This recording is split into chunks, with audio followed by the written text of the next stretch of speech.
I'm done with you and your boring life. I'm taking everything. And this house is sold, by the way. Enjoy what's left. The note on my kitchen counter hit me like a slap across the face. My hands trembled as I read those cruel words, scrawled in David's messy handwriting on the back of our electric bill. A wave of emotions washed over me: shock, hurt, anger. But strangely, what surfaced most was a sense of calm determination. I pulled out my phone and typed a simple response. Saw your note. Thanks for the heads up. My name is Nina Parker, and at 36, I never imagined I'd be standing in my kitchen, reading a goodbye note from my husband of 12 years. I'm an entrepreneur who built a successful online business selling handcrafted jewelry, something David always dismissed as my little hobby. Looking back, I should have seen this coming. The signs were all there. The late nights at the office, the hushed phone calls, the way he'd quickly close his laptop whenever I walked into the room. But what David didn't know was that I wasn't as naive as he thought. 6 months ago, I noticed something odd while paying our bills. Large sums of money were being transferred out of our joint account into an account I didn't recognize. When I casually mentioned it to David, he brushed it off as business investments. That's when I knew I needed to protect myself. I may have looked like the perfect, supportive wife on the outside, but inside I was preparing for war. I started documenting everything: the unexplained expenses, the suspicious phone calls, even the nights he claimed to be working late, but his office building was dark when I drove by. I opened a separate bank account and gradually moved my personal savings there. I consulted with Sarah, my best friend who happens to be a divorce attorney, and she helped me understand my rights and options. Most importantly, during our recent home renovation, I had the house refinanced solely in my name, something David was too preoccupied with his investments to notice. Now, standing in our kitchen, my kitchen, reading his pathetic attempt at a power play, I couldn't help but feel a slight smile tugging at my lips. David always underestimated me, treated me like I was some clueless housewife playing at running a business. He probably thought this note would destroy me, leave me broken and begging him to come back.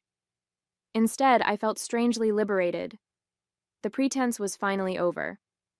I took a deep breath, smoothed down my blouse, and pulled out my laptop. It was time to set things in motion. David wanted to play hardball? Fine. But he was about to learn that I'd been in training for this game a lot longer than he realized. The signs of David's deception had started small. Last Christmas, he gave me a silver bracelet that looked expensive, but turned out to be a cheap knockoff. I would know, having worked with fine jewelry for years. When I confronted him about it, he turned it around on me, calling me materialistic and ungrateful. That was David's way, always making me doubt myself, always twisting things to make me look like the unreasonable one. Our marriage wasn't always like this. In the early days, David supported my dreams. He helped me set up my first online store and celebrated with champagne when I made my first big sale. But as my business grew, something changed in him. Maybe it was pride, maybe it was jealousy, but he started making snide comments about my little online shop at dinner parties, acting like I was playing at being a businesswoman while he did real work at his accounting firm. I remember the day I landed a contract with a major department store chain. Instead of celebrating, David barely looked up from his phone. "That's nice, honey," he said, dismissing what was possibly the biggest achievement of my career. That night, I cried myself to sleep, but it wasn't from sadness. It was from anger. Anger at myself for letting him diminish my accomplishments, for staying quiet when he belittled me in front of our friends. The real wake-up call came 3 months ago. I was having coffee with my sister Janet, who works at the same bank David uses for his business accounts. She hesitated before telling me she'd seen something concerning: large withdrawals, suspicious transfers. "Nina," she said, gripping my hand across the table, "I think he's planning something. You need to protect yourself." That conversation changed everything. I started paying attention to details I'd been ignoring: the way David always insisted on handling our finances, despite my business background. The mysterious weekend business trips that he couldn't explain. The whispered phone conversations that ended abruptly when I entered the room. Each discovery was like a piece of a puzzle I hadn't wanted to see. I reached out to Sarah, my best friend since college, and now a successful divorce attorney. Over lunch, she listened to everything and then gave me a hard look. "Nina," she said, "you're smart, successful, and stronger than you realize. Stop playing the role he's assigned you. Start playing chess instead of checkers." So that's exactly what I did. While David thought I was busy with my little hobby, I was carefully documenting every suspicious transaction, every unexplained absence, every lie. I kept my plans quiet, maintained my routine, played the part of the trusting wife while secretly preparing for the storm I knew was coming. The day after finding David's note, I received an email from our real estate agent, Marcus. My heart skipped a beat when I saw the subject line: "Urgent, house sale documentation required." Opening it, I discovered that David had indeed tried to list our house for sale, but there was a problem. He couldn't proceed without my signature since the refinancing papers had put the house solely in my name during our renovation. I remembered that day clearly. David had been too busy to attend the meeting with the bank, casually telling me to just handle it. He'd signed a power of attorney without even reading it, assuming I would simply do what I'd always done, take care of the details while he made the important decisions. His carelessness had just become his biggest mistake. I called Marcus immediately. "I'm afraid there's been a misunderstanding," I said calmly. "I haven't authorized any sale of the property." There was an awkward pause before Marcus explained that David had been quite insistent about listing the house immediately. I could hear the discomfort in his voice as he described David's arrogant assumption that everything was already handled. Just then, my phone buzzed with a text from David. "Called the real estate agent. Sign the papers when they come. I'll give you 24 hours to pack your stuff." The contempt in his message made my blood boil, but I maintained my composure. This was the moment I'd been preparing for. I dialed Sarah's number. "It's time," I said when she answered. She understood immediately. We'd been preparing for this scenario for months, gathering evidence, documenting everything. She had already drafted the divorce papers, anticipating David's eventual move. But unlike his plans, ours were legally sound and airtight. "Remember," Sarah said, "don't respond to any more of his messages. Let him think he's in control. We'll hit him with everything at once: the protected house deed, the documented fund transfers, everything." Her confidence reinforced my resolve. This wasn't just about protecting my assets anymore. It was about standing up for myself after years of subtle manipulation and dismissal. I sat at my desk, looking at the framed photo of David and me from happier times. The smiling woman in the picture seemed like a stranger now, someone who didn't yet know her own strength. I took the frame down and placed it in a drawer. It was time to decide what to do next, and for the first time in our marriage, I was the one holding all the cards. The next morning, I received a barrage of increasingly angry texts from David. "Why isn't the house listed yet?" "Marcus says there's a problem with the paperwork." "Stop playing games and sign the documents." Each message revealed his growing frustration as his carefully laid plans began to unravel. I was in my home office finalizing some jewelry orders when the doorbell rang. Standing on my porch was David, his face flushed with anger. This was the first time I'd seen him since finding his note, and I was surprised to feel nothing but calm determination. "What did you do?" he demanded, pushing past me into the foyer. "Marcus says I can't sell the house without your signature, but that's impossible. I handled all our financial matters." I crossed my arms, standing my ground. "Did you? Like you handled my business accounts?" My voice was steady, masking the way my heart was pounding. "The ones you've been secretly transferring money from?" His face paled slightly before he recovered. "What are you talking about? I made a few investments for our future. You wouldn't understand, you just play with beads all day." "Actually, I understand perfectly," I replied, walking to my desk and pulling out a thick folder. "I understand that you've been siphoning money from our joint accounts. I understand that you tried to sell a house that's only in my name. And I understand that you thought I was too stupid to notice any of it."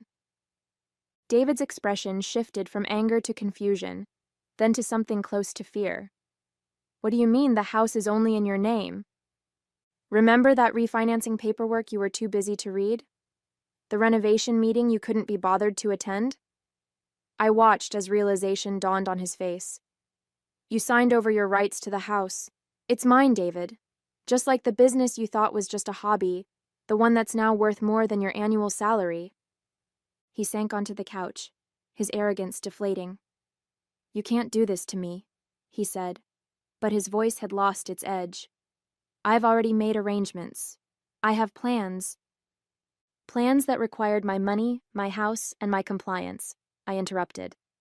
But here's what's actually going to happen. You're going to leave my house, and my lawyer will be contacting you about the divorce proceedings. And those funds you transferred? We'll be discussing those too. David tried to regain his composure, straightening his tie as he stood up. You're bluffing, he said, but I could hear the uncertainty in his voice. You don't have the resources or the knowledge to fight me on this. I walked to my desk and pulled out another folder. You mean like these bank statements showing systematic withdrawals from our joint accounts? I laid out document after document. Or these emails you accidentally left open on our shared iPad discussing your plans to leave? Or maybe you'd be interested in seeing the private investigator's report about your business trips to Vegas. His face grew paler with each revelation. You hired a private investigator? No, David. Sarah did. You remember Sarah, right? My coffee friend who you never took seriously? The one who happens to be one of the best divorce attorneys in the state? I kept my voice level, even as I watched him begin to crumble. He ran his hands through his hair, pacing the room. This isn't how this was supposed to go, he muttered. You were supposed to... What? Breakdown? Beg you to stay? Accept whatever crumbs you decided to leave me? I shook my head. That's not happening. I've already frozen our joint accounts. Legally, since I have documentation of your unauthorized withdrawals. The house isn't going anywhere, and my business, well, that was never yours to take in the first place. David's phone buzzed. He looked at it, and I could see the blood drain from his face. Your lawyer, he said weakly. She's already... Filing for divorce, yes.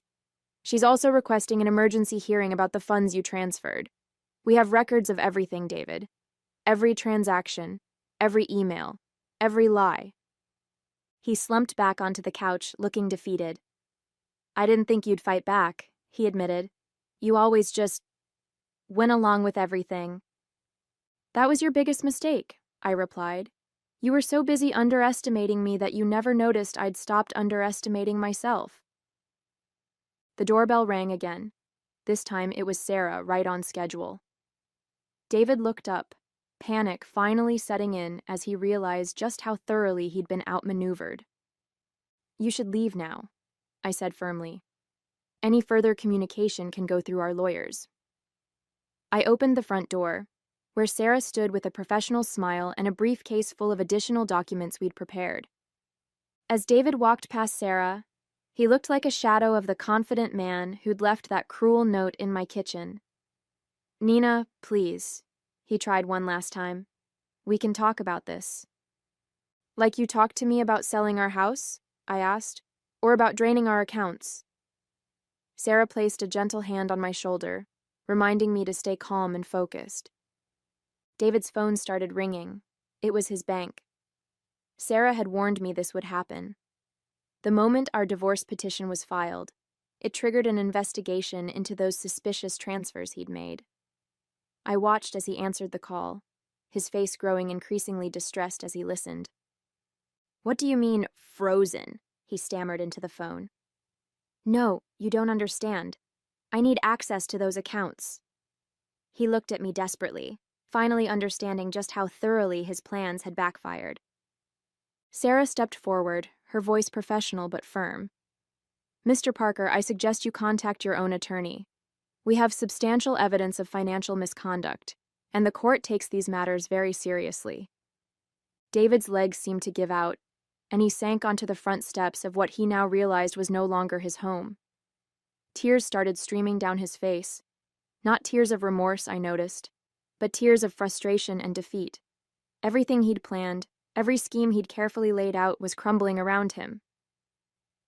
"I never thought," he began. "That's right," I interrupted. You never thought I'd stand up for myself. You never thought I'd be smart enough to protect myself. You never thought I'd be strong enough to walk away. That's why you left a note instead of having a real conversation. Because you never really knew me at all." As we watched him slowly walk to his car, Sarah squeezed my hand. "You did good, Nina. Really good." She'd been more than just my lawyer through all this.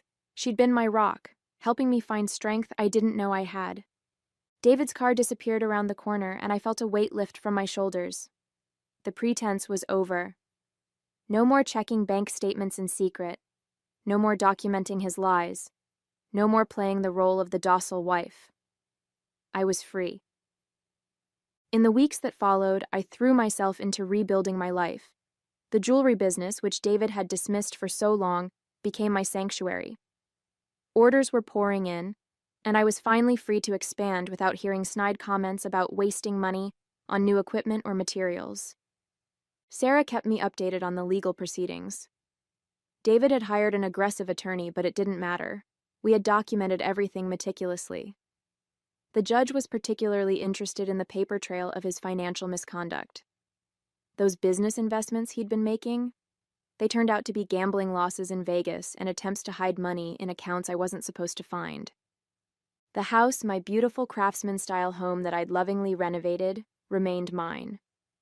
I redecorated slowly, erasing traces of David room by room.